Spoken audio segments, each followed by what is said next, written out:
Hello বন্ধুরা, কেমন আছো তোমরা সবাই? আশা করি তোমরা সবাই খুব ভালো আছো।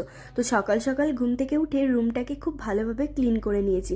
আর এই দেখো, এই ফেক লিপগুলো আমি অর্ডার করেছিলাম মিশো থেকে।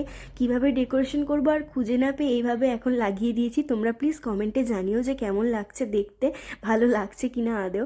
তো যাই হোক, এখন সব কিছু কাজ কমপ্লিট করার পরে বাইরে যাচ্ছিলাম। ওদিক থেকে এখন আদিত্য হেঁকে বলল যে একটা ওদের ওই স্প্রে টাইপের আছে, সেটা নিয়ে যেতে। সেটাই এখন আমি বের করে নিয়ে যাচ্ছিলাম। কেন নিয়ে যাচ্ছিলাম সেটা তোমাদেরকে একটু পরে দেখাবো। চলো এখন রুম থেকে বেরিয়ে বাইরে দেখি ওরা সবাই কি করছে।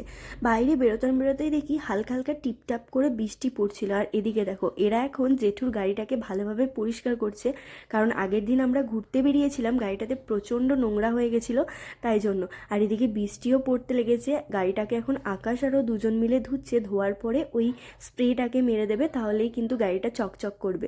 তো আমি এখন দাঁড়িয়ে দাঁড়িয়ে দেখছিলাম আর মজা নিচ্ছিলাম, ওদেরকে রাগাচ্ছিলাম যে ভালো করে ধো ধো, আমরা চাপবো, এরকম করছিলাম।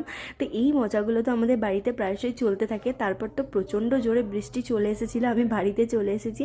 আজকের মিনি ব্লগটা এই পর্যন্তই, টাটা।